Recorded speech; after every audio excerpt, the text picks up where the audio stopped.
Welcome to our February 10th meeting.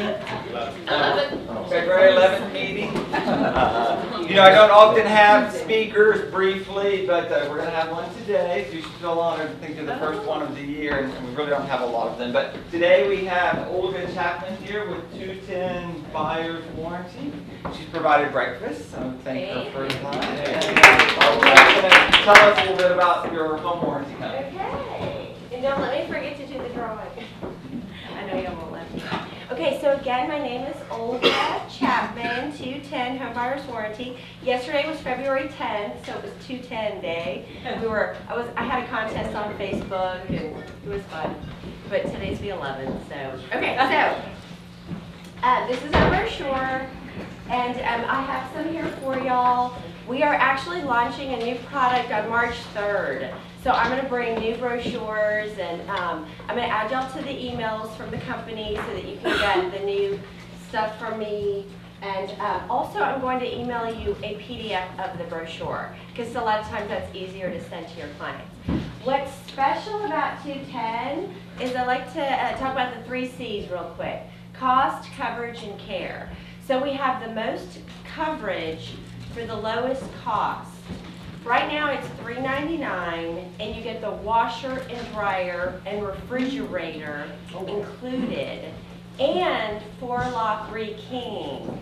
So when your buyers move in, they can change 4 locks for the $60 trade fee. The trade fee is $60.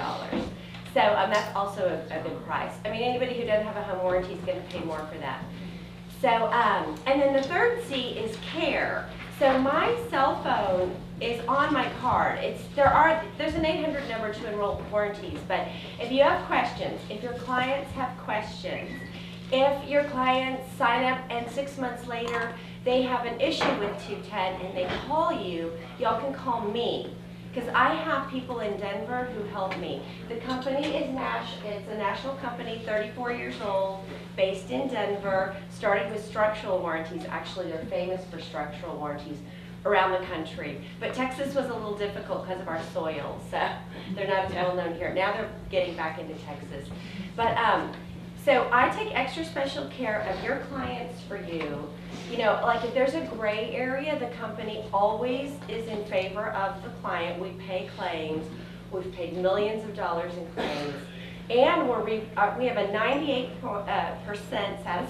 customer satisfaction rating, and we're trying to make that even better, because we don't want it's impossible to be perfect, but we want everyone to have the best experience. And then if something happens, like I said, I can intervene and help your client so that they stay happy with 210 and they stay happy with y'all. And then you get more referrals and all that kind of stuff. Also, we have, the last thing I'll talk about is complimentary seller's coverage. So you put a home warranty on the listing. You say in the MLS listing that it has a 210 home warranty, paid for by the seller, except it's complimentary for the seller during the listing. And the National Association of Realtors has done a study that houses with home warranties on them during the listing sell for more money, so that's more money for you, and faster. So it's a good thing to have. Yes, sir? There's nothing taken out closing on this for the seller after Not that, or just totally complimentary? The only thing that would be the seller would pay a little bit extra for at the closing is if they want AC coverage during the listing, which is $70. Now, if the buyer does not choose 210, I don't know why they wouldn't. Then the seller never owes the $3.99 and they never owe the $70, even if there was a claim. Does that make sense? So, okay. So I put a house on the market February 1 at seller's coverage. Yeah. The AC goes out February 15th. We called you because we don't know who else to call. Yes. They're going to cover something. Yes. We get under contract April 1. We go close May 1. We're going to charge $3.99 to somebody, buyer or seller or whatever, and the seller would pay $70 then for the AC coverage, Yes. and then whoever negotiated for the cost of the other home warranty, buyer or seller. That's how that would work. If the buyer chooses 210, Gotcha. yes. Yes? Would that AC be covered, for that AC to be covered for the seller, does he have to prepay that 70? Or No. during inspections, it can come up and then he'll say, I'll give you $70, take care of this? No, you can't do it at that point. That's what I'm saying, okay. No, you have to get the AC coverage right when you get the listing. You have 24 hours if the guy. That's a heck of a deal. That's a heck of a deal. Why would you not do that? Exactly, exactly. And what AC repairs cost $70. A service costs $100. So if you sign up for 210 with the seller on February 1, Yeah. April 1, we get under contract, and we close May 1, and we never had any claim, it cost the seller nothing. No, at that point, it still costs $70. $70. Yeah. But if you didn't have the AC coverage, did it cost $70? No. Right, okay, I'm sorry, No, yeah, we signed up, we didn't Yeah. sign up for the AC coverage, and we didn't have any claim, it cost nothing. It was just an insurance policy in A the little event. extra, yeah, and of course in Houston, you know, it's Yeah. a warm a lot. This is extremely unusual weather, I know you know. So, Okay. And what does the 2 and 10 stand for of your company here? because it started as a structural warranty company, it was 2 years maintenance, 10 years structural. So that's Do what you it offer is. those, do you offer a 210 warranty? I don't, but there is an account executive in Houston who does warranties for builders, For new construction? for new construction. So we have 2 divisions of the company. We're the only warranty company that They does. probably should contact us. Oh, okay, okay. Yeah, her name's McCall Fryer. I'll have her. You're just a standard 1-year home warranty I'm a that standard. they could continue to renew year after year. Yes, yes.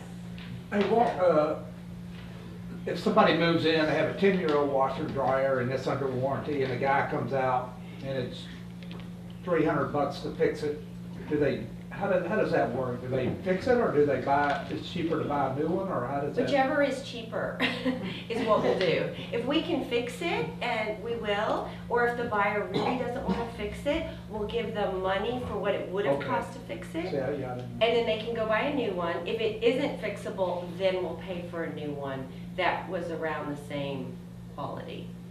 Yes, ma'am. I've already had some happy clients who were using you, and I had steered them because I met a different rep. Did you take over for her? You're the Yes. new- Okay. Her name was Stacy Brown. Yes, exactly. And I'm the new one. I started in August. So Okay. I'm here. Well, actually, that was one of the reasons that I chose that is because there was a local rep, and man, Yeah, why I'm I think here. that's important. I live in Houston, Very right there, close. about 15 minutes away. So. So either the buyer or the seller can pay for the warranty, right? Yeah, Just typically the seller. Generally, the buys seller one, pays but- for the home. But yeah. The buyer just wants one. Yeah. They could buy one. And I know you mentioned the rekeying. Is there a test or terminal inspection or anything else offered as part of your warranty? For the buyer, For the Yeah. buyer? yes, not for the seller, Okay. yes. But there is And the the buyer. trade fee is a little bit higher for termite. But if there is an infestation, then they deduct that from the cost. It's kind of complicated. They get credit for that. Yes, thank you. I'm still learning. So I'm your learning typical the trade new fee is $60. Yes, and what, like I said, when I get the new brochures, I'll hopefully be back. I can teach all about them. Yes, Frank? So for the buyer's package, I have some landlords who actually pay for home warranties because they don't live here, and they'd rather just have the tenant call the people than pay the first $70 or whatever. And then is that $399 including the washer, dryer, fridge? If it's only a new contract or an existing home that they've owned for a while, it's the same either way, yeah. Typically, this is for a real estate transaction, but if you call me, and you want to put 4 home warranties on 4 houses, we can do that. Okay. So yes, or your mom wants one, or you want one. So the second year, it'll go up, What- FYI. How much will it go up? About $540. Oh, and we have an 82% renewal rate because people use the warranty And it and works. they're happy with it. So even though the price goes up, Wow. 82% renewal rate, so very high. All right, perfect. Let's have a drawing, win something. Okay, it's a $10 Starbucks gift card. And let's property. She's got a cold one. I took everybody else's card out. I want the other one. Marion Terrell. Write down some coffee. Thank you so much. You're welcome. Oh, thank you. Excellent. Very exciting, Marianne. $10 gets you that excited? That's paying $10 a day just to show on up to work. Okay, we'll move right on in. Starting off just kind of with our calendar. I think we sent you out an email yesterday how much we love you, that we're going to have a luncheon here on Friday. What time did we say we were starting? Probably noon. Noon. He's picking it up at 11, so Okay. yes. Noon, barbecue, what do we decide to have? Gatlin's barbecue? Yes. Gatlin's barbecue, if you've never had it, we'll have a wide variety of fixings over here for Valentine's. We have brisket, chicken, sausage, potato salad, coleslaw, baked beans, and then all those pickles and onions and red stuff.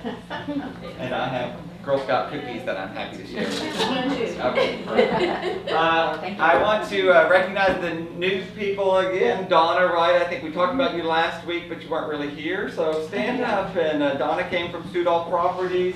She represents the Northern Light Properties. Been licensed for a number of years. Welcome aboard.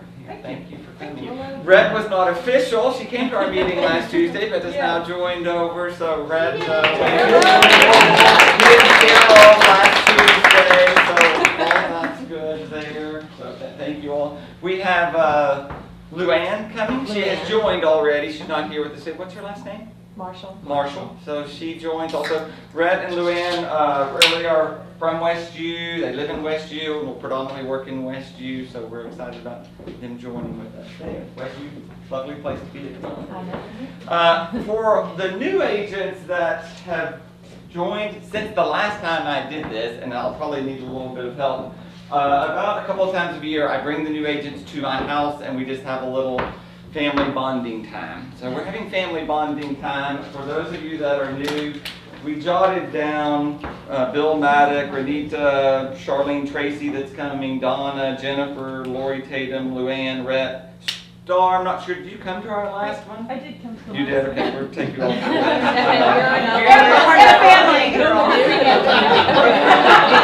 We're going to bring the staff, Aaron, Joe, Jonathan, Mario, Selena, and Tony will also be joining us. And anyone else that you missed during your time and you want to come, I don't remember. It's going to be great for a long time. We're going to meet next Wednesday at my house around 5 o'clock, 5:30. And we'll try and limit ourselves to about 2 hours if that time works. We will be drinking. And there's no great agenda. We just sit around and talk and kind of bond with one another. So if you're new and you didn't get to join your other time, oh, you were there. That is the next Wednesday. We also sent out an email, because we received a number of comments or whatever. So we're going to start what are basically IT Tuesdays. Our IT guy, Dave Spinks, will be here every Tuesday from 11 to 1. I'm paying him to be here, to stand here, to help you with anything that you have with your personal computer or any issue that you're having with the office.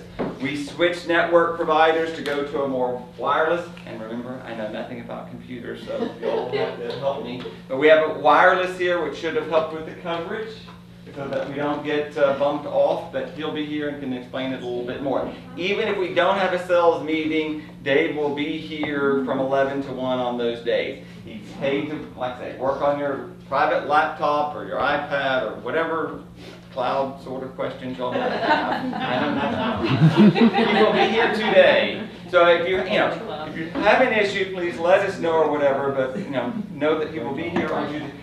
He basically works on our computers, remotely. He can log in and fix any computer from wherever he is, any of our personal computer, any of our professional computers that are here. So if you're having an issue, you got to let me know so I can find Dave so he can log in and fix it. Of course, you can't log into your personal computer unless you give him permission to do so. He manages my personal computers at home. He shuts them off on Wednesday night at 11 o'clock and restarts them, and he has it all figured out. If I'm having an issue, he can fix it. I just send him an email and say, here's what's happening, and he can fix it. So I think it would be very nice he's always here for other events also. This isn't the only time he's here. But we've dedicated Tuesdays from 11 to 1 for him to be Hey here. Bill, is there a protocol sign up to do your work? You'll just jump on him when he shows up over here. That's kind of how Showing it your works. elbows. The first couple of times he'll have the most amount of work, so he's prepared for the bombardment today or whatever. We'll see if we need a time after that, if we need to sign up during the meeting or whatever, we can do so. Hopefully he'll be right here. Did you have a question? Okay. All right. Or the passwords did not change. Passwords didn't change or anything. We're the realtors with horsepower. When in doubt, try Bill 1172. Y'all usually work on any of my private stuff. In case you wonder. Okay, I did get reappointed back to the MLS Advisory Committee, which is I'm very happy about. I had been on the MLS Advisory Committee. I was lucky because I'd had a one-year appointment, so then I got 2 more years. So I'd served 3 years. We were forced to fall off last year. I was not on. You're required to take a break. But I got back on. Our first MLS Advisory Committee meeting is tomorrow or whatever. I really enjoy the MLS. The accuracy of the MLS and agents not screwing around with MLS is extremely important to me. I mean, if you, even those of you that are new, if someone is misrepresenting the square footage, if they're adding the garage apartment to the square footage, you let me know. I'll have it corrected immediately or then withdrawn from the MLS. I mean, they cannot manipulate the data on the comps, and they're always doing things like that. If they list a house and it's over here and they call it River Oaks, it ain't River Oaks. It has to be a legal description of River Oaks to be in River Oaks on their deal. So if you're seeing something funny, you let me know, and I'll try and have it corrected as soon as possible. I email Nathan and Sean almost every day over something where some agent has let me know of some violation of some particular agent, and I want to get it corrected. Meanwhile, we'll report back of things that are important to the MLS. This isn't necessarily an MLS violation thing, but what I've noticed, especially over in the East End, watching on some property recently, is that HCAD has a square footage that combines the house and the separate garage apartment. And agents are just promulgating from that, populating from that, and it pops up there and... I can't help it if they're stupid. But yes, it does. They're switching back from the HCAD, you know, to try and get to Stewart or Baca Land Data or one of these other deals that shows the difference or whatever. But they know if it's, I mean, yes, HCAD does do that. But they still know that they have to go in and put an accurate square footage for the primary residence. You can't. Which means we have to watch for that too. Yes. If you're listing something with a separate That's right. residence, make sure you're not... You know the difference between 2,000 and 3,000 square feet. Yes. Yeah. We do. 1,600 don't or know about 2,000. Right, I mean, Right. And But it not does on the happen. East End, It does any- happen. And you don't care if we email Nathan ourselves? Of course Because not, of course not. I pick out the areas. Sure, The bad areas. It just, yes, no, you're always pretty welcome to email any of the people at HR. they're But if quick. you need me Yeah. to Oh, yeah. apply additional pressure, Okay. I will have you to do so. The other day, I had a professional photographer do my pictures, as we all do in our listings, right? So you might find that, you know, this house on Euclid you've sold 10 times, but you've paid somebody $200 or $300 for the photos, and then somebody else gets it amazed or whatever, and they've used the photographs. You let me And know. it's irritating. Let me know. So the other day, there's a Google search where you can search your image.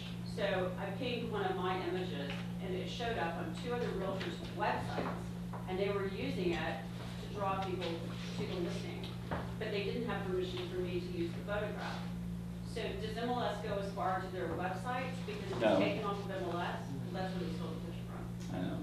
Okay, I was just curious. They don't have a great way right now of managing Trulia and Zillow and all those other deals with the No, it was photos. Stephen Tao, I don't know who he, T-E-A-O, I've never, T-E-A-O-H. I've never met him, but he has got, some websites have a lot of information on them, but he's Right. using my photos. But not on MLS. No, well, they link back to MLS. And, well, if they're on MLS, we can have them removed. Right, no, I I've understand, done that. okay. Okay, Their argument sometimes is that they pulled it off of Google. Yeah, I like understand. that's an argument. I Because I understand. got into it with somebody on that, and when I just kept If they- pursuing it with them, they finally just said, you know what, let's just take it off. Yeah. Because it's like, she's not gonna leave us alone. they're not there photos. Let's No, I just take said, it off. I 'Cause paid there's- for that yeah. photo, you That was know? another thing, this Like- one lady said I got it off of HAR, the HAR high-rise finder using my picture. So I did Google, I sent Nathan an email and asked him to. We can fix that. I don't have a problem with it. Right. As long as it doesn't require. Okay. Moving onward. The MLS statistics are just released. They were just released here about 15 minutes ago. Probably the world has not yet seen them. Of course, what will happen is they'll visit with the media today, and tomorrow there'll be the headlines on the front page of the Houston Chronicle and Culture Map and Swamp Lot and all those sort of things. So I don't want to spend too much time because we can kind of get us a theme here for 2014, just like we had in 2013. There's less houses for sale. The percentages can't be as high because there's not enough houses to sell, so the headline's going to be somewhat misleading. The numbers are all going to be up, they're just going to be up at a pace that's less than it was the year before. You cannot always continue the same acceleration. When you go 0 to 60 in 5, you don't necessarily go from 60 to 100 in 5. You may take 10 seconds to get from 60 to 100 or whatever. So these statistics are going to come out, and they're all pretty much going to say the same thing. The number of sales is up 2%. They're going to think that's very negative. It's not 25%, it's only 2%. Okay? The dollar volume, what's selling, costs significantly more, which is what we're going to see all year long. Prices increase, price increase, price increase. So there's no way that the dollar volumes aren't going to continue to stay up, because what is selling is more expensive today than it was last year or whatever. So the average prices, of course, are in line with that thinking. Prices up, dollar volume up. We'll be saying that every year. It'll be funny to see what happens with this percentage as we go. Aaron, we're probably going to need some help in a moment.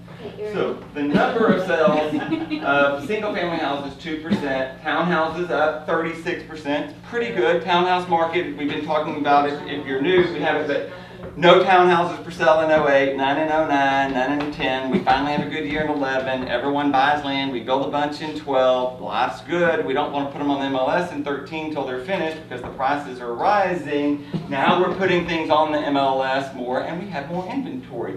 You'll continue to see more inventory of townhouses on the MLS because just Google map the city. There's plenty under construction everywhere. So the townhouse market will continue to rise at pretty good numbers, I think, in 2013 because there's plenty of new construction of townhouses as opposed to single-family houses there.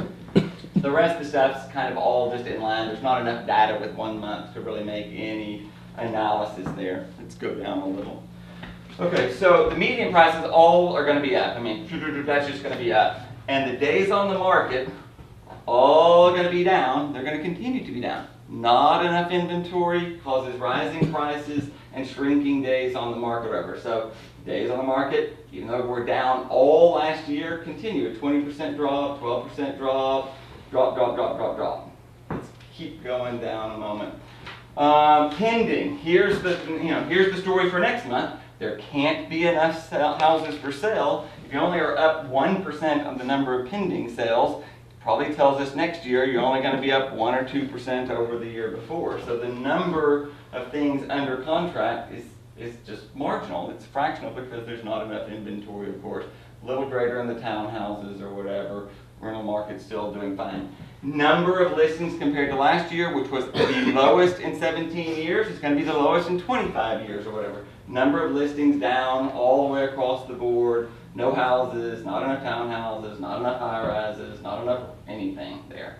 So I mean, the headlines will be sales down. Watch it. It's going to be sales down, which means the number of percentage, the percentage point is down. The number of sales is greater. Okay, the price is significantly higher. But the headline, they're looking for something negative in housing. They're going to try and counteract. It's just what the media does, I think. So it'll be interesting to see how dismal they make it sound.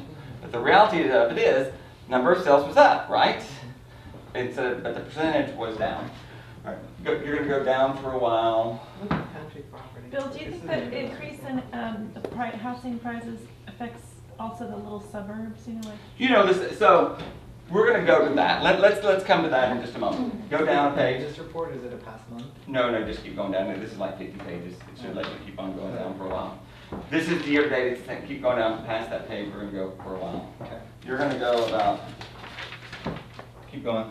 I want to stop here. Go back up. One page. Go back up. Go back up. I just want, for those of you that are new, stay on this page for just go back up one more page. All right, so if you're new and you're not used to sales, this is how Houston, this is how inner city works. We're not the suburbs, really.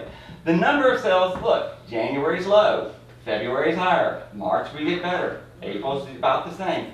Here's the big months that are always right in here. May, June, July, August. We have some bump in December, people trying to close before the end of the year. So remember, we're still selling as a HAR, we're selling twice the number of houses in 3 months than we do in the month of January.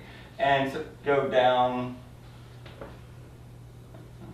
and that's all that's really saying. I mean, so keep on going. I could do this myself, but Aaron's doing so well at it. Keep on going. We're going to get, keep on going. I just want to hit the highlights. Keep on going. All right, stop. Go back up. Okay, go down just a little. Here's what I found interesting this time. Keep going down. Keep going down. All right, look at Area 9. What sold last year, so let's get specific, okay? Area 9 last January sold 121 houses. This time sold 30-40% more. The average price went from 260. Now the average price usually bumps up 1,000 or two, you know, when you average the city. The jump was from 260 to 344. Pretty damn impressive of single family houses. Median price jumped from 230 to 241. Price per square foot jumped up 25% from 147 to 183. Amount of inventory went down. Days on the market went down. We have fewer houses and less time on the market. So last January we're sitting at 2.9 months of inventory, 2.5 here. What's 16? Yeah, We're going to go to 16 and 17. Right, here's 16 right here. Look, Montrose. Wait, hang on. 526 to 744 of what's selling. Less houses though. Telling us there's a shrinking amount of single-family houses for selling Montrose. Area 9 has Oak Forest. It's got all this section of the Heights that's growing. Not enough houses in Montrose. So median price going up, the average price going up. Look at price per square foot of what sold. 201 to 277, 35% increase over there. And half the days on the market. Look at from 93 down to 41. Bidding wars again, closing quickly as possible over here. 17 was interesting. Hardly much difference. 51 to 57 number of houses. Price similar, you know, about 10% there. Median price about the same. Price per square foot, 216 to 251. Days on the market actually increased from 59 to 74. It's definitely softening some in those areas. I mean, it's softening a little, but what's selling, I mean, is expensive and it's going up. I think it's because people are, they're not getting greedy, but they see the prices are so high that they price, there's a few houses in West Shoe in particular that have just been sitting. And the reason is because their prices. They're already at the they're high bringing the end. average days on market. That's like Match.com. They like the fresh meat. They don't like the one that's been there 30 days. Everyone takes whatever comes to market. I've never been to Match.com, but I do know when you list a house, I don't get it. Coleridge, my Coleridge and my Rice are the exact same house. The exact same house with a different pair of lipstick on it, okay? The Rice house is 1 block closer to the train than Coleridge, but Coleridge I put on first and it sat there. The buyer of Rice wanted to change the lighting, plumbing, electrical, and hardware to Coleridge. She wants to paint the outside the same as Coleridge. She got the mirrors from Coleridge. It's 1 block. It's 100 yards from one another. And Coleridge was $115,000 cheaper than Rice, but Rice was brand new, and when we got there, I swear to God, we're going to buy this house today. What can I do to get this house today? I said, let me sell you Coleridge. You really like Coleridge. No, I want Rice. I want Rice. It's new. I don't want anyone else to get it. I'm willing to pay. I'm telling you. 1,465 versus 1,350. I mean, why they paid $115,000? And I told them, no, I'm not repainting outside. No, you're not. I'm not switching the lights or the hardware. I'm not doing that. On the brand new listing, I didn't have to. If you take Coleridge, I'll give you whatever you want. But they just want the brand new house. Same damn floor plan, same. 23. Yes, we can go to 23. 23, 800 to 1.1. Number of sales are about the same, price up 100,000, days on the market about the same. That's all the old stuff that's going away, the 1 million lots becoming 4 million houses. Yeah. I showed Little John yesterday for 4.1 million, which sold the first day, Everything in there is which is dated from 1981. 22 went up a lot. Yeah, Memorial Hollow is just now cresting over the 700 range for the old houses. Yeah. There'll be more headlines about this. I just wanted you to kind of know first. There again, what we've tried to say before, if you're getting a listing, you need to take this data and you need to pull it out and you need to look at your price per, Aaron, go back up about 5 pages to single family houses. The best data is by this, go stop, one more page. Pull up your data and see what, how's it, right here, no, go down. See how you're doing in these areas. If you're going to go list something that's 3 to 350, you need to go kind of go see what's happening in that price point. But really, the most important thing is by area, 9, 16, 17, 22, 4, wherever you're at over there. And take it with you and say, here's what's happening. If you're a buyer, and you're trying to buy a single family house in this area, and you want one that's new on the market, if you're not willing to pay $10,000 more, you probably should not waste the paper. You're not going to get one of these brand new listings on the market if you offer $25,000 less than the asking price. You need to wait till it's there 3 weeks, and then you have the art of negotiation. There's no negotiation with new listings. There's Speedy Gonzalez over here seeing what they can do to get their offer accepted as quickly as possible.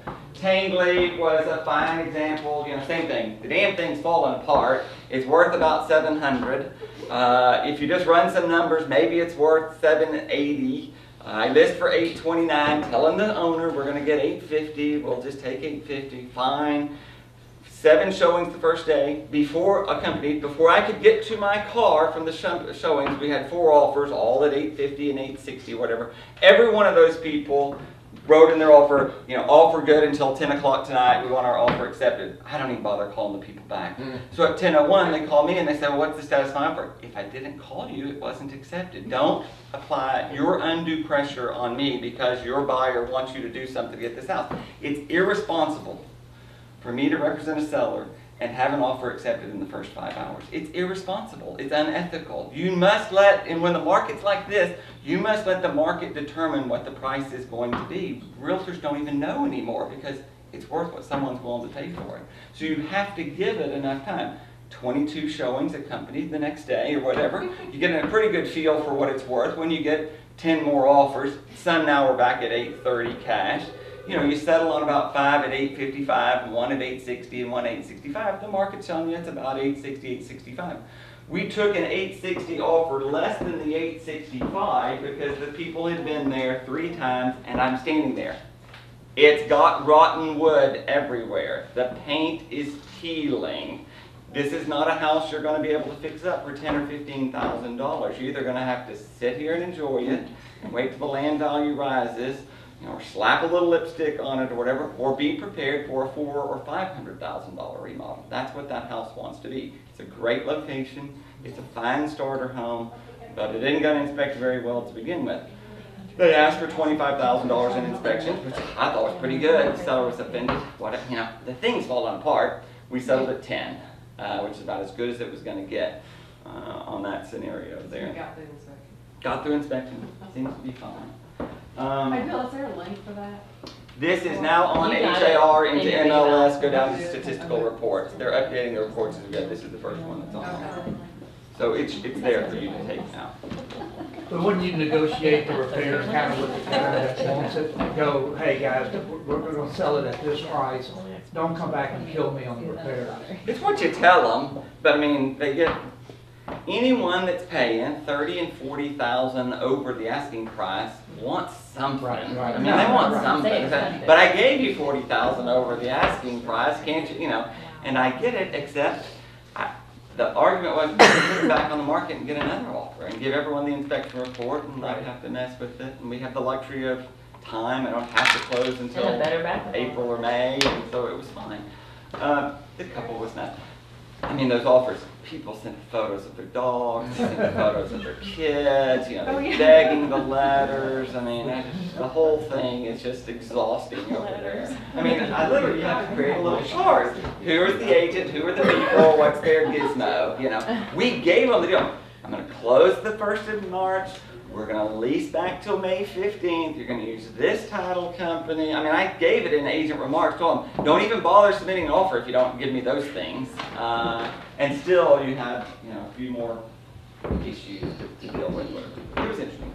The statistics are going to be funny to see how the headlines will work. It's funny how the national papers are doing it, because it's the same thing. They'll say, home sales slowing, and there on the following page, it'll talk about Dallas, Austin, San Antonio, whatever, with 40% increases, you know, and so if you can't have it both ways, but there is a slowdown. It's because there's not enough houses. It's not because there's not enough buyers.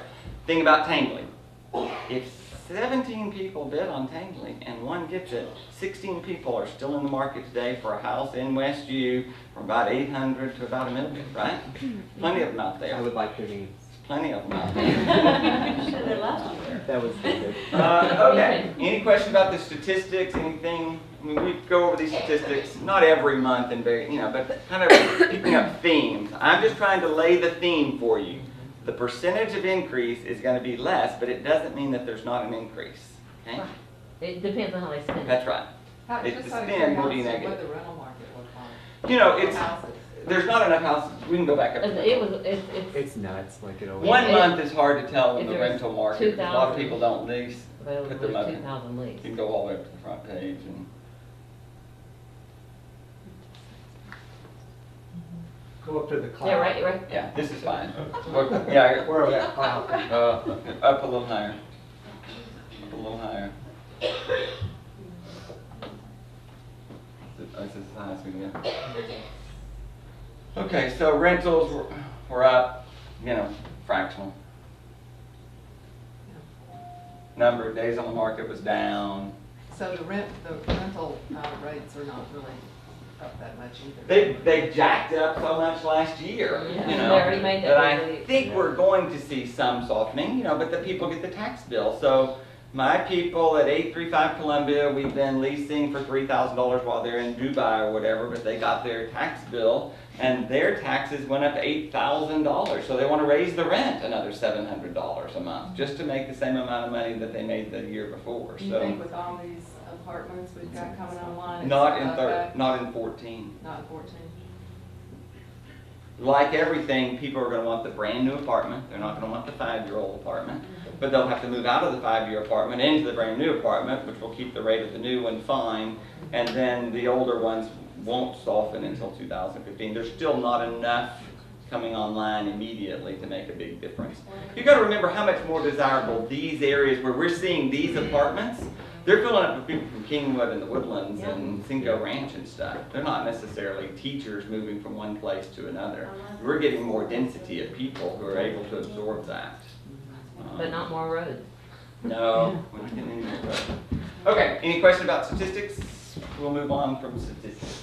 Okay, we're going to move on to we're in chapters, what are we at? About 6 or 7 to about 14 here. So hopefully you're reading some of this. I think it's a good little read because it's quick and you can hit the highlights. And I, of course, am not going to read to you, but we're going to talk about a couple of themes here. Chapter 6, where I really kind of want to pick back up again, is talking again about branding and about your reputation, which I think, especially for the firm, it's what I have to spend a lot of my time, money, and effort working on or whatever, which we do. And you're having to find yourself, what is your reputation and where are you identifying yourself? Donna is a new home specialist. Donna is a row and write specialist.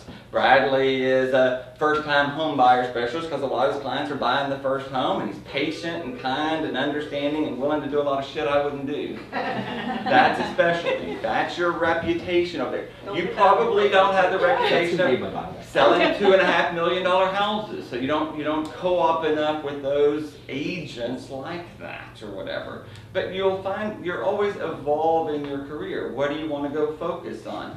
to me, when I began, I only wanted buyers. I hated listings. Those people just nag the hell out of you. A buyer is so much fun, and you're out in your car doing a lot of things. So it was 5 years before I ever got a listing in.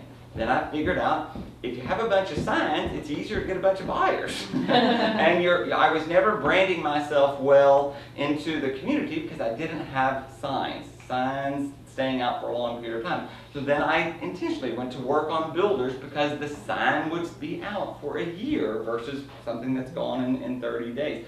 So then I spent 5 years, I see your signs everywhere. Remember, they're just staying up longer than the average person. Then I found I was too entrenched into new construction. You go through 9/11 and planes hitting and the bank shutting down and new construction's hell. You know, you go through Enron falling, it's not too fun over there. And so I intentionally tried and diversify. No more than 50% of my world in buyers, no more 50% in sellers, no more of my sellers, no more than 50% in new construction. I'm intentionally trying to diversify what it is that I'm doing. I've been talking about it for 18 months. I'm trying to diversify out of the Heights. I'm too entrenched in the Heights. I need to sell houses in Oak Estates, in Memorial, in Tanglewood. I need to branch out a little bit more so that I have greater diversity into the marketplace. And so you have to intentionally try and work on some of those things. So I want to talk just a moment about what is reputation and branding. Let's switch back to, in the book, it always talks about Google yourself and Google these things, and the world's into Google, and Googling is lovely. So if you Google Boulevard Realty, the problem with Boulevard Realty in general is that Boulevard Realty as a name was taken by a bunch of real estate companies nationwide. And so it was, that's why I couldn't get boulevardrealty.com initially. Well, we shipped it over to yourblb.com. We've done a very good job. When you Google Boulevard Realty, you're going to get us. We have more listings than all those others. We do more things on Facebook and YouTube and stuff. So in general, if you just get to Boulevard Realty, you might see one in California. You might see one on the East Coast. But we're pretty good about popping up first. Pretty good about showing Facebook. We're pretty good about showing all these other things. We're going to look at Yelp here for just a second because people go to Yelp. So we click on Yelp, and immediately worked earlier where we had that Kirby office already showed on. It was on the last map. Yeah, so it's there in general. And we had two basic comments on Yelp today that we noticed. One was very positive about Robert Zahn or whatever. One from 2009 that they sent us an email to the website asking for information. And it's on Tuesday and it was Thursday and there was no response. They're not impressed for a company that brags about being the first on the internet, which was... That was Bob Durr's comment. Yeah. So we went back in and we wrote, go down just a little bit longer, click on my little response here.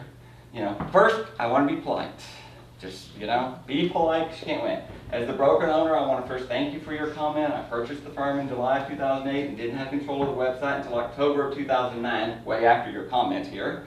And I apologize for your inconvenience and trust that we're doing better at this point. It's about as good a spin as I can make on that sort of thing, right? So that stays up there that long? He might take it down. I could probably work to try and take it down, but it stays up longer than you think. Back out of the Yelp or whatever.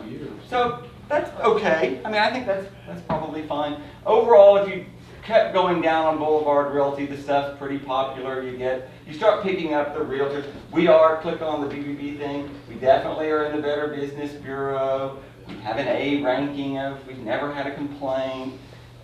Talk to David about how these things.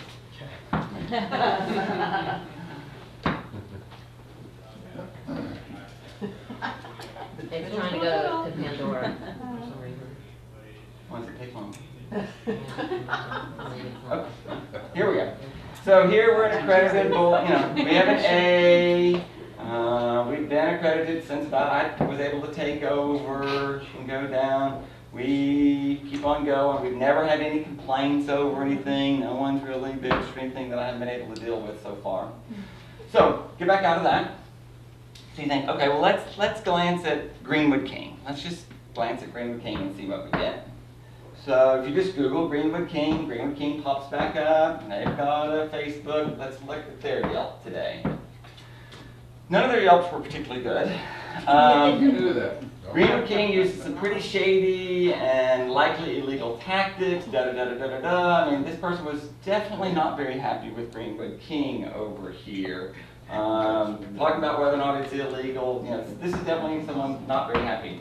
Here's the next one. I don't know this agent, Catherine somebody misrepresented herself, demonstrated unprofessional conduct, not communicate.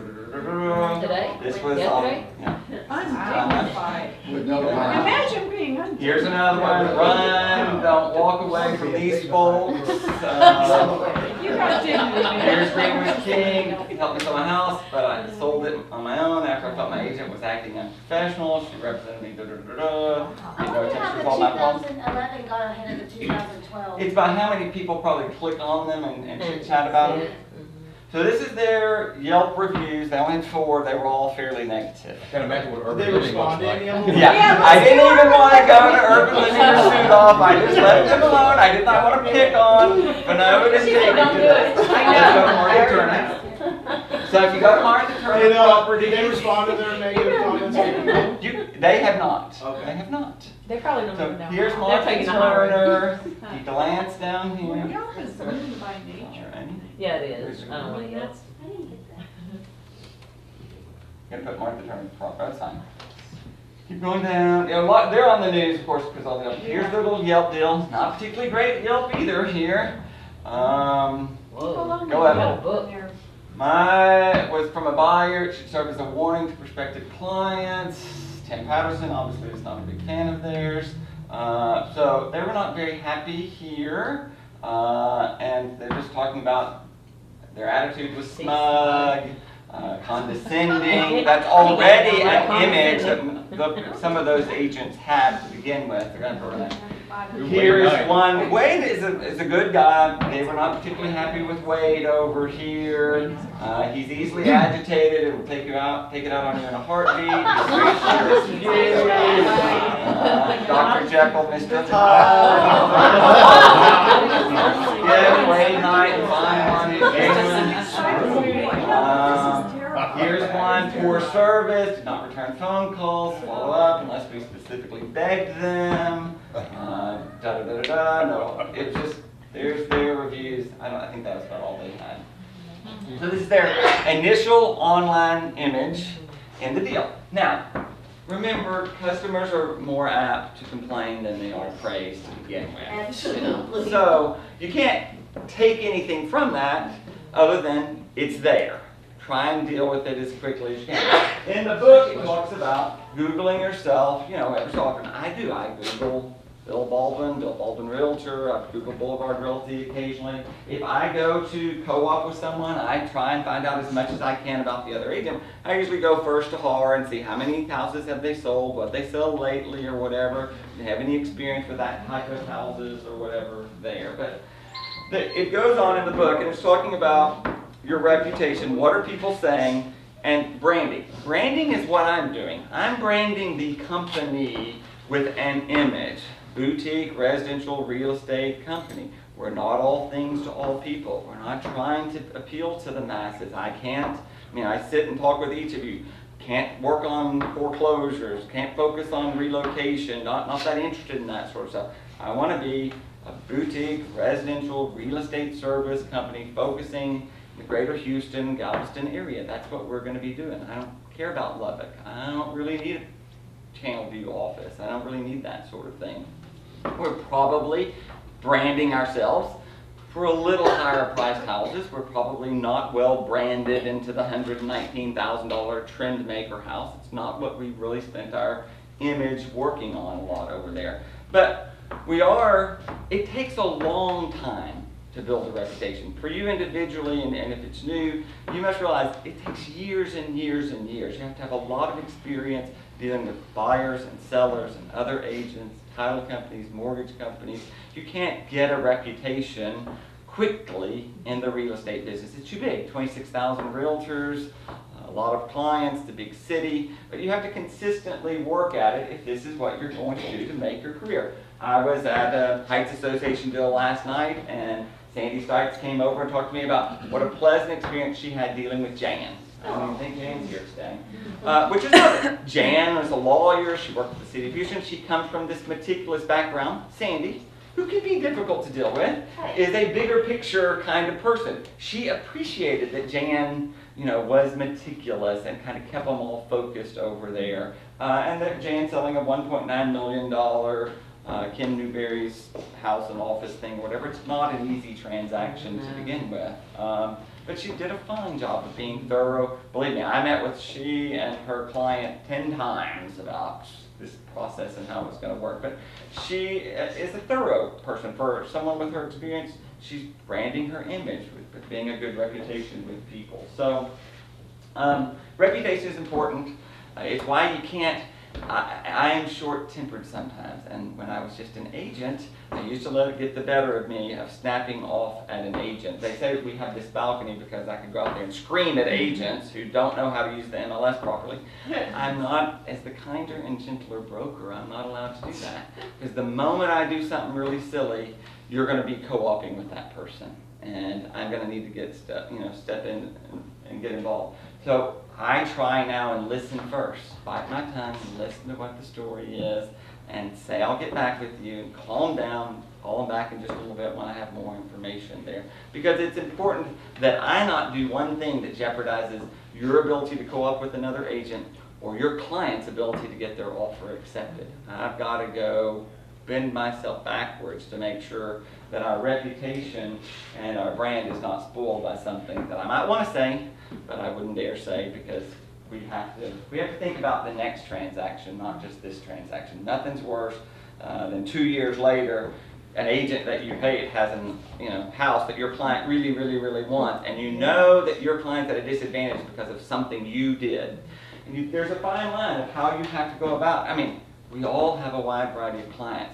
You've got to word it to the other agents that my client is really fixating. I'm doing a transaction in Timber Grove. The house doesn't have gas. We're in an auction period. My client is fixated on the fact that this house doesn't have gas, and really, between the advice of his parents and my own experience in real estate, that I would have a great difficult time reselling a house without gas in Houston, Texas, he really would like to terminate unless we can find a way to solve this situation. This is new construction. So we agreed yesterday that the builder would put in gas for the stove and change the stove that was already spec'd out and stub out for the furnace and the water heater, so my guy in the future would at least have the ability to change back out to gas, or if he was going to resell, someone could change it out themselves 5 or 10 years down the road. It appeared to be win-win. You can diffuse that. I could say, what kind of stupid-ass builder wouldn't put gas in a house for $600,000 in Timber Grove? I mean, they first said, well, we're not sure gas is in the area, so we just pull up CenterPoint and say, and MLS, the 11 houses around you all have gas. I don't think that you're your own island over there in the middle of Lazy Brook. That probably wasn't a very good response on their behalf. But you've got to word it such that diffuse it to some other situation over there. Why wouldn't they put gas in? Sorry. It costs more money to have the plumber run gas lines. Yeah, but it's just a given. I mean, it's just lazy more than Yeah, but you anything. sell a house for less if you don't have the gas, so. Absolutely, absolutely. We're going to go through a few of these because I don't want to hit every chapter, but the next chapter talked about being assertive, not aggressive, and persistent. But you can be too aggressive. People can be overbearing. Like I say, trying to get my offer accepted. Some of those agents I thought put their client's offer in jeopardy because they were too anxious. Look, if you need an answer right now, the answer is no. Call me back Sunday at noon. You can't be too aggressive with these things. And you can't be too aggressive trying to get a client. We talked about an earlier chapter in the book. Deal with willing buyers. Quit going after these people that don't want to do business with you. Focus your efforts on people who want to work with you. And then be persistent there, but not overly aggressive. If you're going to an open house, and you're getting the names and the emails, which you should. I mean, this is really what you're trying to do, is create a database, because you're laying the groundwork for future sales. It's not realistic to think someone's going to walk in and say, I love you, I want to buy this house, write it up. What they're going to do is see you at open houses at about 10 different times in a neighborhood, and they're going to figure out you're a neighborhood specialist. And when they were laying the groundwork, when they're ready, they're going to come back to you and say, I see that you've been at houses in that neighborhood for the last year. Now I'm ready. Could you help me find a house similar to the one you had 6 months ago? That's the groundwork that you're having. If you get their email and you can gently send them information every so often, can't harass them, can't do it 15 times a week. You just got to gently send them something. Hope you remember that, here's some upcoming open houses. Here's a home tour of the neighborhood. If you'd like to see particular houses that have been remodeled, that's a perfect opportunity to stay in contact with people who have emailed you and show them, here's 6 houses, here's new construction. Boulevard Realty has free tickets. We're a corporate sponsor. If you'd like a free ticket to go to the spring home tour, we're happy to invest $20 in someone who'll go look at 6 houses because you reached out to them. That's a pretty good investment, I think. So you're trying to stay top of their mind but not overly aggressive with it. Then it goes on, in chapter 8 it talks about excellence and what you can do and what is the standard for excellence. And I try and do this myself. If Heidi Dugan is doing X over there at Greenwood King, what can I do better? Can I provide feedback? If everyone gives feedback once a week, can I maybe give it on Tuesdays and Fridays? On Tuesdays was what did happen before, and Fridays what's gonna happen? What can I do that can be better than me? If everyone does a 1-page flyer, can I do a 4-page flyer? If everyone does 16 photos, can I do 32? Whatever else. What is the standard, and what could you do that would exceed the expectations of a buyer or a seller? I mean, you have to constantly think about that. What can you do that would exceed that standard? I really liked chapter 10, so it's going to be the only real area that I pop back over here. And it talked about the new customer. I really like this, because I think this is what we have to remind ourselves in real estate. So if you go one place tonight and glance back at things, I thought this one was pretty good. Customers today, they're going to decide somewhat slower. They've been hesitating for quite a while now. They'll not be doing business the way it had been done before. They will not be buying a home the same way they did before. They're online. They're checking out your website and your competitor's website. They're socializing, telling everyone what's happening in their world. Every one of their friends knows they're in the market looking for a house. They're tweeting, they're connecting on Facebook and LinkedIn. Social media is still a firestone. They're blogging about their experiences with you and telling the world about their experiences with you. They're Googling, they're not yellow paging. They're texting a lot. They're using their mobile device to do damn near everything, which is true. They're looking for ease in doing business with you. They want a relationship. They want, need, and expect great service after the sale. They do not want to wait for anything. They need help and expert advice. They're looking for ideas and answers. They can check your facts in 2 seconds or less on Google. They know as much about your product as you do. They know more about your competitors' listings than you do. They demand the truth all the time. They no longer trust the institutions that they used to trust. They expect you to be computer literate as they are. They need to be understood and feel you have sincere concern for them. While you're qualifying them, they're qualifying you. If they need a referral or recommendation, they'll go to Craigslist or Angie's List or Google or their next door neighbor or anyone else but you, unless you have significant testimonials to make a difference. These were very good little points they made in this deal, which I thought was excellent about bringing home the message of what these customers in real estate in 2014 are like. They're different than they were 5 years ago. They're different than they were 10 years ago. And many of them hadn't bought or sold a house in 5 or 10 years. And so they're going to do it in a way that's uncomfortable to them because they've never really done it this way before. They never really used DocuSign. They've never really used zip forms. They've never really had this level of trust with people picking out, helping them with mortgage, helping them with inspectors, talking about all these factors of their house. Their house purchases are more expensive than ever before. So I thought that was an excellent chapter to refer to. Next one talked about the art of listening and asking and paying more attention or whatever. Are you really being inquisitive enough about what is it that their needs? What is it in a home are you really looking for? Is it a pretty kitchen for someone else to cook in, or is it some space for them to use on an intimate basis?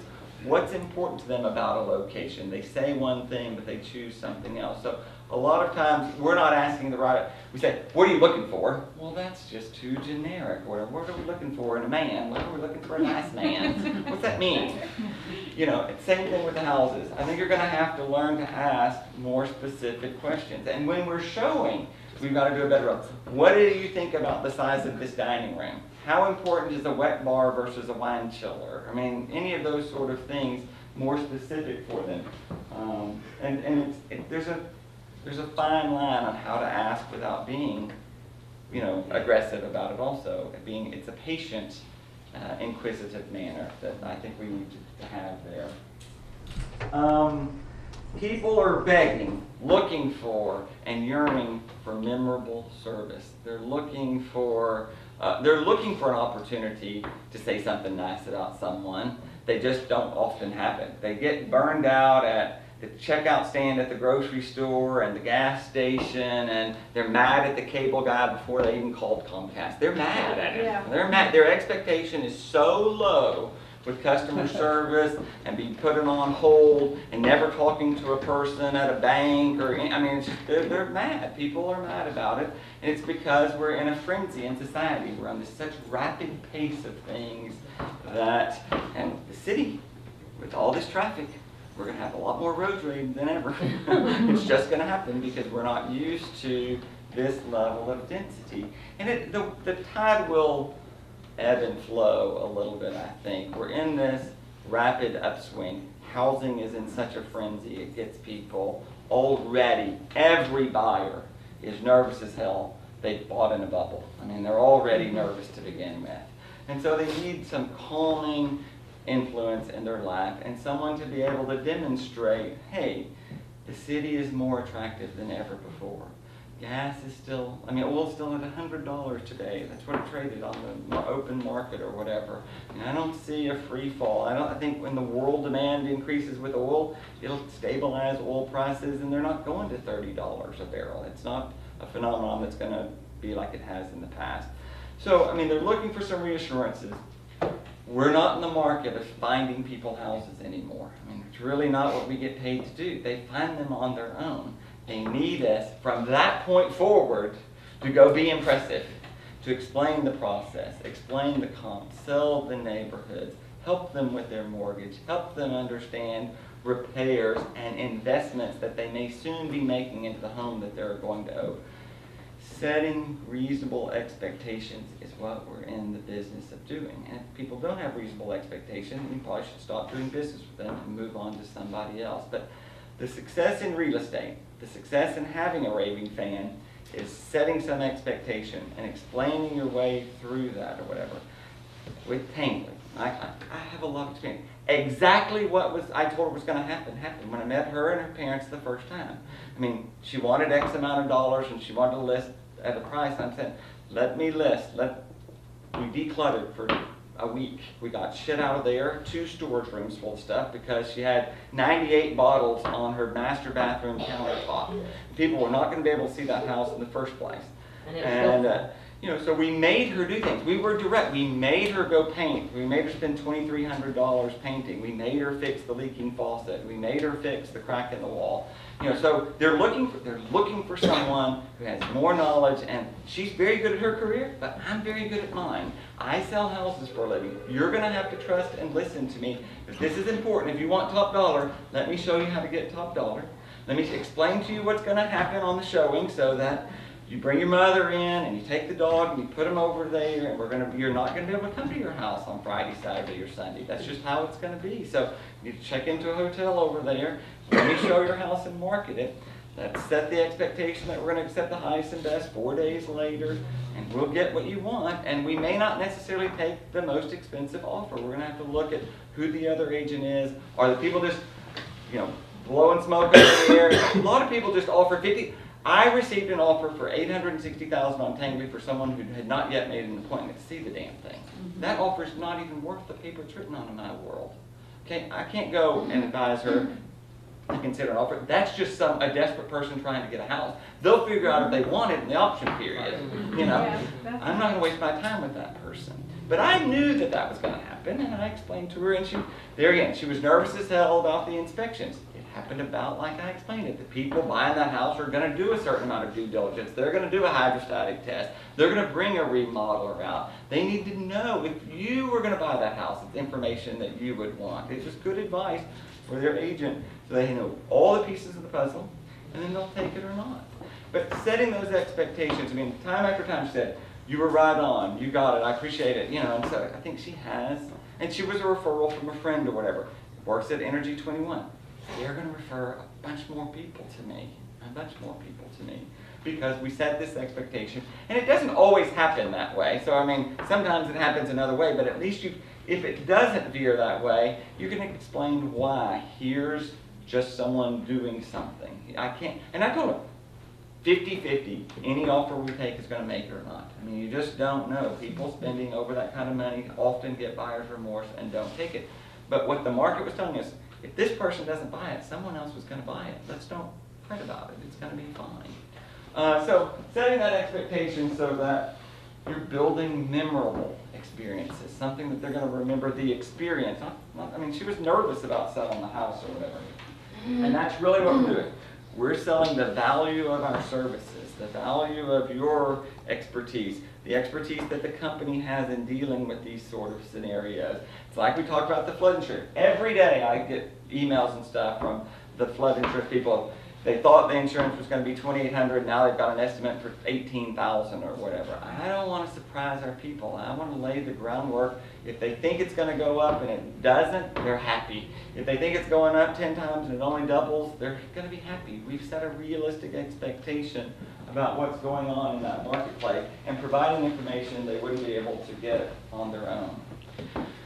Then these last chapters are about exchanging loyalty. The same thing. They're going to want, it's the service after the sale. You're going to want to be in their lives. When the AC breaks, we want them to be you, the first person that they call, the first person they should think of when they think about something of their house. When they get their exemption notice from HCAD, you know, when they get a valuation from HCAD, when they need a new gutter, or they need a new heater, or a painter, or someone to caulk the master bath. We want them to call you. You need to be that resource. And it's from that exchange of loyalty that you're going to get the referrals that you're going to, you know, see down the road. That's what it is. It's an exchange of loyalty in their life or whatever. I'm not the standard builder. I never give a gift out at closing. I probably should. I used to have wine 10 years ago, and I'd take them a bottle of wine. That's really, I never felt that was the time for me to do it. It's easier for me a month or two later to drop something off that I thought was particular for them. And I think while another agent sometimes brings them a toolbox or something every time we go to this closing. I think that's lovely. And I don't. Sometimes I feel like I should feel bad because I didn't break mine again. But I follow up with my people.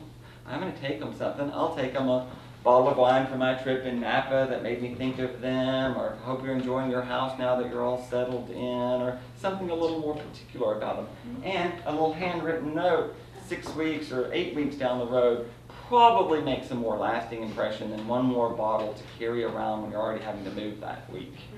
And so it's just the way that I found of doing it. It doesn't mean that you shouldn't give them a closing gift. It's the way that I've found that is more effective for me there.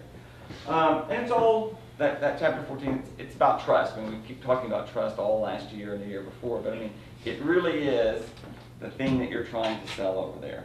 Added value of trust and loyalty there. So those are the chapters that we were covering. What did you think about?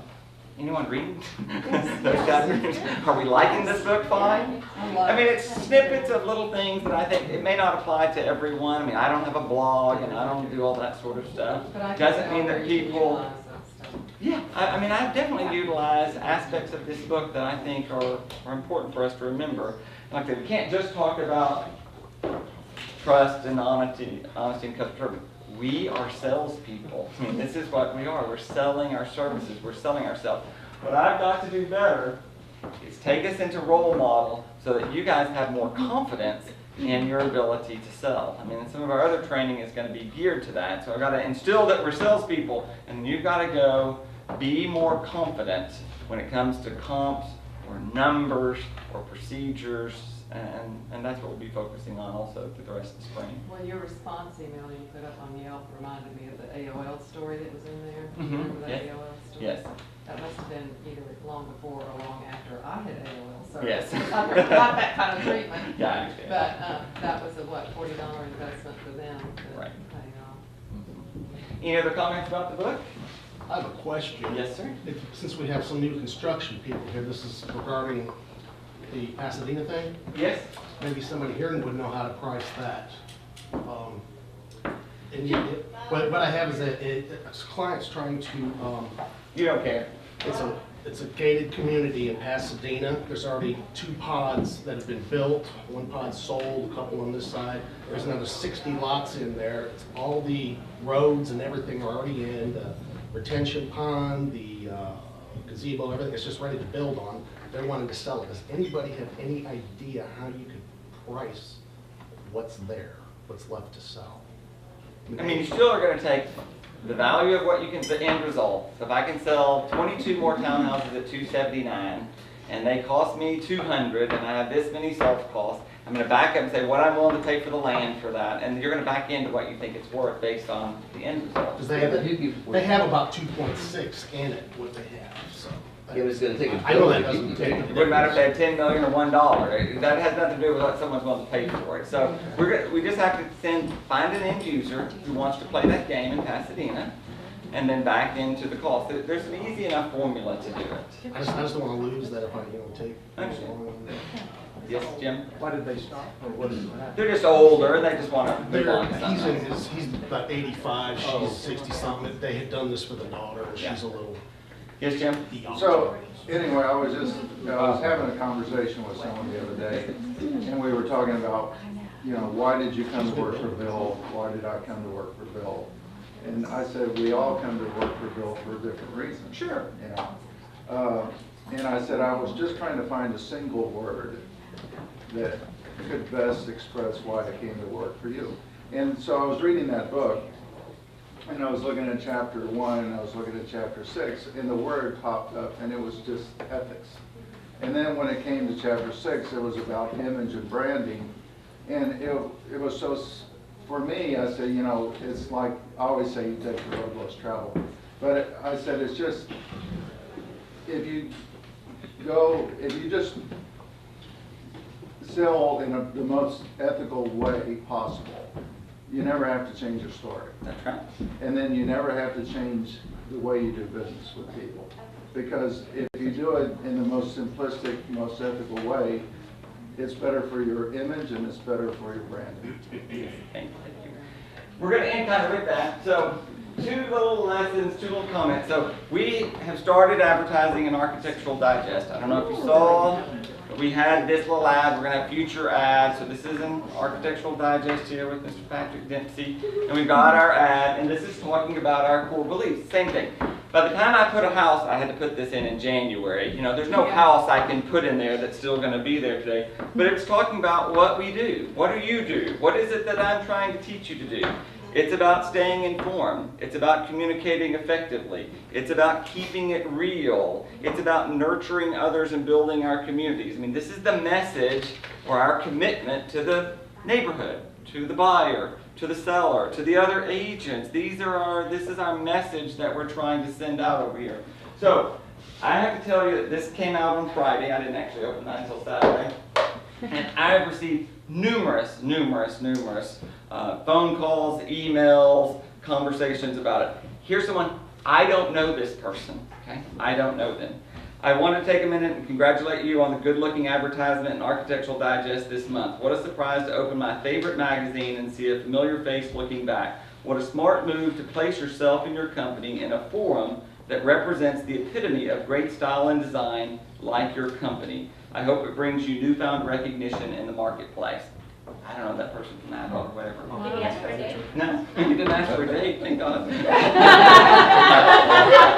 But it helps to propel our brand and our reputation. Another small deal, Donna sent out her, just joined Boulevard Realty and got several comments. Some may not have all been great or whatever, but she got one from Sandra Page or whatever, a title company industry executive at Veritas or whatever, and she said, congratulations, you're truly with a first-class group.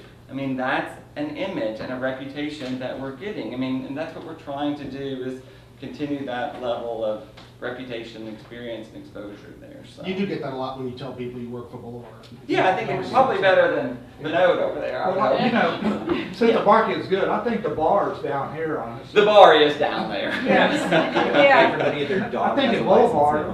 we have an expectation here, and I think our bar is way up here. It's significant. Even our new agents are good. I mean, we sit in here, we talk about returning phone calls, which is hard to get an agent to do. Right. And I just think we have a good group in here, Yeah, and we have a good ethical group. It's a great opportunity for all of us. So. That's all I have. Thank you very much. Good job. Thank you. Oh, thanks.